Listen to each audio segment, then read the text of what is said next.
السلام علیکم ورحمۃ اللہ تعالی وبرکاتہ۔ حضور اکرم صلی اللہ علیہ وسلم کی حدیث پاک ہے کہ جس مال کی زکوٰۃ نہ دی گئی قیامت کے دن وہ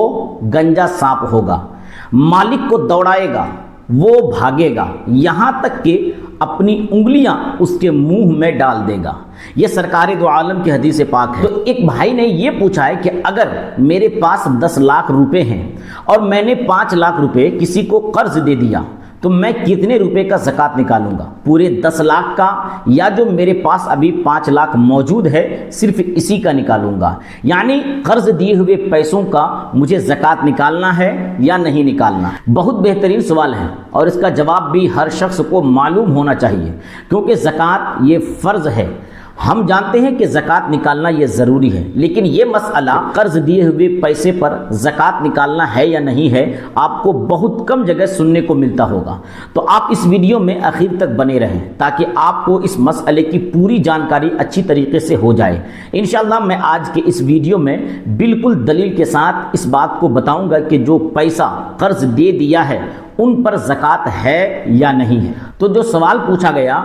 کہ قرض دیے ہوئے پیسے پر زکوٰۃ نکالنا ہے یا نہیں، تو دیکھیے اگر کسی شخص نے کسی کو 5 لاکھ روپے یا 2 لاکھ روپے یا جتنا بھی قرض یعنی ادھار کے طور پر دے دیے تو اس کے لیے حکم یہ ہے کہ اگر کسی شخص کا پیسہ کسی دوسرے کے پاس قرض کے طور پر ہے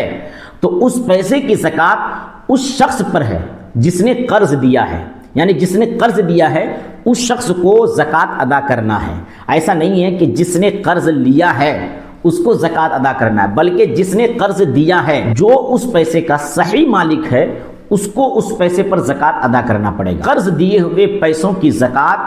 اس وقت دینی ہے جب وہ پیسہ واپس مل جائے۔ اگر جو اس پیسے کا اصل مالک ہے یعنی جس نے قرض دیا ہے اگر وہ اس پیسے کو ملنے سے پہلے اس پیسے کی زکوٰۃ ادا کرنا چاہتا ہے تو زکوٰۃ ادا ہو جائے گی، وہ زکوٰۃ ادا کر سکتا ہے۔ یعنی ایسا نہیں ہے کہ وہ پیسہ جس نے لیا ہے جب وہ دے گا تب اس پیسے کی زکوٰۃ ادا کرنی پڑے گی، ایسا نہیں ہے، بلکہ اگر وہ چاہے تو پیسہ ملنے سے پہلے ہی وہ زکوٰۃ ادا کر سکتا ہے۔ اس کے متعلق فقیہ اعظم حضور صدر الشریعہ علیہ الرحمہ ارشاد فرماتے کہ اگر کسی نے اپنا مال ایسے شخص کو قرض دیا ہے جو قرض کا اقرار کرتا ہے لیکن ادا کرنے میں دیر کر رہا ہے تو جب قرض واپس ملے گا تو پچھلے تمام سالوں کی زکوٰۃ بھی ادا کرنا واجب ہوگی۔ جب تک قرض واپس نہ ملے تب تک زکوٰۃ ادا کرنا ضروری نہیں، لیکن جب رقم واپس آ گئی تو جتنے سال یہ رقم قرض میں رہی ان سب سالوں کی زکوٰۃ ادا کرنی ہوگی۔ اور اعلیٰ حضرت امام محمد رضا خان فاضلی بریلوی رحمۃ اللہ رضوان ارشاد فرماتے ہیں کہ جو روپیہ قرض میں پھیلا ہے اس کی بھی زکوٰۃ لازم ہے، لہٰذا جس نے قرض دیا وہ قرض ملنے سے پہلے ہر سال اس مال کی زکوٰۃ نکالتا رہا تو ادا ہو گئی۔ تو خلاصہ کلام یہ ہے کہ اگر کسی شخص نے کسی شخص کو پیسہ ادھار کے طور پر دیا ہے تو اس کی زکوٰۃ جس نے دیا ہے یعنی جو پیسے کا اصل مالک ہے اس کو ہی دینا پڑے گا، اسی پر فرض ہے۔ ہاں اس کے لیے اتنا چھوٹ ہے کہ اگر وہ چاہے تو ان پیسوں کی زکوٰۃ ہر سال نہ ادا کر کے جب وہ پیسہ اس کو ملے گا اس وقت ادا کرے تب بھی ادا ہو جائے گا۔ لیکن اگر کسی شخص نے کسی شخص کو پیسہ ادھار کے طور پر یعنی قرض کے طور پر دیا اور وہ پیسہ اس کو 2 سال یا 3 سال کے بعد ملا تو ان 2-3 سالوں میں ان پیسوں کی اگر اس نے زکوٰۃ نہیں نکالی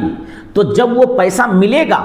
تو جتنے سال ان پیسوں کی زکوٰۃ نہیں دیا ہے اتنے سال کی زکوٰۃ دینی پڑے گی۔ مثلا اگر 3 سال گزر گیا تو 3 سال کی زکوٰۃ اس کو ایک بار میں دینا ہوگا۔ تو بہتر یہی ہے کہ جس نے ادھار کے طور پر یعنی قرض کے طور پر کسی کو پیسہ دیا ہے وہ اس پیسے کی ہر سال زکوٰۃ نکال دے تاکہ جب وہ پیسہ ملے تو پھر اس پیسے کی زکوٰۃ الگ سے اس کو نہ نکالنی پڑے۔ لیکن ان پیسوں کی زکوٰۃ اس کو اس وقت دینی ہوگی کہ جب اس کو پوری امید ہو کہ میں نے جو پیسہ ادھار کے طور پر دیا ہے وہ پیسہ ملے گا، اور اگر امید بالکل ہی ختم ہو گئی ہو، اس کے پاس کوئی گواہ بھی نہ ہو اور اس پیسے کو ملنے کی کوئی امید بھی نہ ہو تو ایسے پیسوں کی زکوٰۃ نہیں دینی پڑے گی۔ تو 10 لاکھ جو آپ کا پیسہ تھا اس میں سے اگر آپ 10 لاکھ روپے کے مالک ہیں اور آپ نے 5 لاکھ روپے بطور قرض دے دیے ہوں تو آپ کو پورے 10 لاکھ روپے کی زکوٰۃ ادا کرنی پڑے گی۔ تو پوری بات آپ سمجھ گئے ہوں گے۔